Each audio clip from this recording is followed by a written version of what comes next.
حضرت سعد بن ابی وقاص رضی اللہ تعالیٰ عنہ، ان کا اپنی والدہ سے بڑا گہرا رشتہ تھا، بڑا گہرا۔ بندہ جس سے پیار کرتا ہے نا، وہ بندہ کبھی کبھی پھر پیار کا فائدہ ناجائز بھی اٹھاتا ہے، کبھی کبھی یہ بھی نقصان لوگ کرتے ہیں۔ پہلی بات تو یہ کہ جب پیار ہو جائے تو اس کا فائدہ جائز بھی نہیں اٹھانا چاہیے۔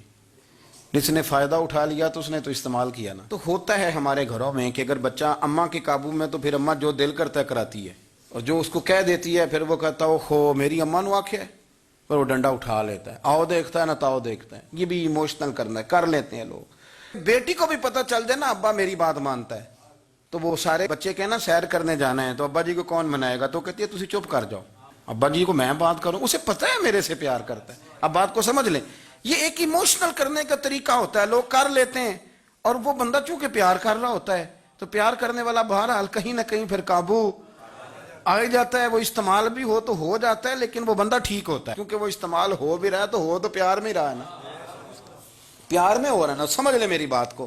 حضرت سعد بن ابی وقاص رضی اللہ تعالیٰ عنہ کا نا اپنی ماں سے بڑا پیار تھا، بڑا پیار تھا اپنی والدہ سے۔ تو حضرت سعد بن ابی وقاص کلمہ پڑھ گئے، اماں جی نے بھوک ہڑتال کر دی، اسے پتہ تھا کہ میرا پتر مجھ سے پیار بڑا کرتا ہے، میں نے بالآخر منوا لینا ہے۔ تھوڑی سی آبادی تھی، ایک گھر کے اندر جو مسئلہ چھڑتا تھا نا اس کا سارے شہر کو پتہ چل جاتا تھا۔ اب کونوں میں گلیوں میں اب باتیں بھی ہونے لگیں کہ وہ سعد کی ماں ہڑتال پہ بیٹھی ہوئی ہے، بڑا مسئلہ ہے۔ اب پریشر بڑھنے لگا۔ حضرت سعد بن ابی وقاص فرماتے ہیں کہ وہ جو میرے قریبی لوگ تھے نا صحابہ، وہ بھی مجھے کہنے لگے یار کوئی رستہ نکال، ہر چوک میں تیری بات ہوتی ہے۔ کہتے ہیں میں گھر جاتا تو گھر والے بہن بھائی بچے باپ سارے کہتے ہیں یار تیری ماں مر جائے گی۔ اب بہت بڑا ایشو ہے، ہم یہ کہہ دیتے ہیں کہ انہوں نے قربانیاں بڑی دی، لیکن آپ ذرا بات کو سمجھے نا کہ اماں بھوک ہڑتال پہ بیٹھ جائے، ایک انسان کہاں کھڑا ہو جائے گا؟ بدنامی الگ ہے، بحث الگ ہے، سیانہ بندہ مالدار وزادار قبیلے والا۔ حضرت سعد بن ابی وقاص کی ماں نے 3 دن تک روٹی نہیں کھائی، پانی نہیں پیا، بے ہوش ہو گئی۔ اب جب بے ہوش ہوئی تو شور پڑا، سارا محلہ جمع ہو گیا، اب سارے لوگ کھڑے، اور بچہ وہ ہے جو ماں کی بڑی ماننے والا ہے۔ اماں کے اوپر لوگوں نے پانی شانی ڈالا، ہوش آئی تو حضرت سعد بن ابی وقاص قریب آئے، کہنے لگے اماں ایک بات کرنی ہے۔ اماں بھی بڑی مشکل سے اٹھ کے بیٹھ گئی کہ پتر ماننے لگا میرا۔ لوگ بھی کھڑے ہو گئے، مسکراہٹ بھی ہونے لگی کہ لو نہ کوئی بات ہونے لگی۔ ماں کہتی ہے کلمہ چھوڑ دے پھر مانوں گی۔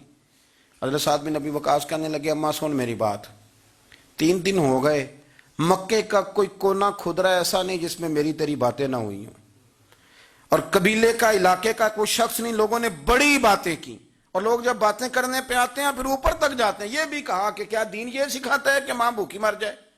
یہ بھی لوگوں نے کہا، میں نے ہر شے سنی برداشت کی، اماں اب تو میری بات کان کھول کے سن لے۔ ماں کہنے لگی وہ کیا؟ تو حضرت سعد کہنے لگے پیدا مجھے تو نے کیا ہے، 9 ماہ تیرے پیٹ میں رہا ہوں، روٹی تیرے ہاتھ سے کھائی ہے، تجھ سے زیادہ بہتر مجھے کوئی نہیں جانتا۔ ماں سن تیری کتنی جانیں؟ اماں کہنے لگی 1۔ تو حضرت سعد فرمانے لگے تیری 1000 جان بھی ہو نا تو ایک ایک کر کے ساری نکل جائے تو میں محمد عربی کا کلمہ پھر بھی نہیں چھوڑوں گا۔ ختم ہو گئی بات۔ یہ کیا بات؟ وہ کچا رنگ للاری والا جیڑا چڑھدا تے لیندا رہندا، اے عشق تیرے دا رنگ محمد جدوں چڑھ جائے پھر نہیں لیندا۔ یہ کیا بات ہوئی؟ اماں تیری 1000 جان بھی ہو، روٹی کھانی ہے تو کھا، نہیں کھانی تو نہ کھا۔ یہ لفظ کہتے ہیں حضرت سعد بن ابی وقاص رو پڑے، آنسو آ گئے، لفظ کہہ کے باہر نکلے، مجمع چھٹ گیا، جس نے جو مطلب لینا تھا لیا، جس نے جو کہنا تھا اس نے کہا۔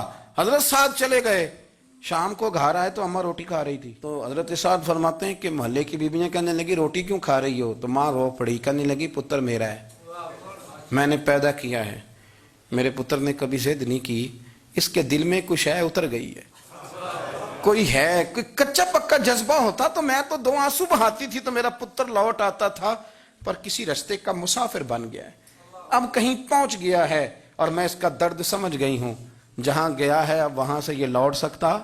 آپ سمجھیں اتنا تگڑا ایمان جن لوگوں کا، ان کے بارے میں لوگ ڈسکس کریں گے۔ ان کو نا قرآن پاک نے بطور نمونہ بیان کیا ہے۔ اللہ فرماتے ہیں ایمان اس طرح کا جس طرح میرے نبی کے صحابہ کا۔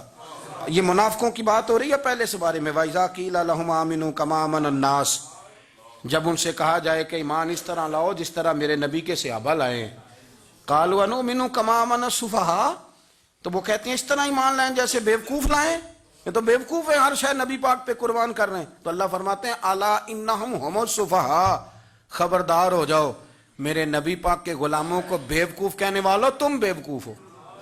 اللہ کہتا ہے تم پاگل ہو بیوقوف ہو. اللہ انہیں پاگل کہتا ہے.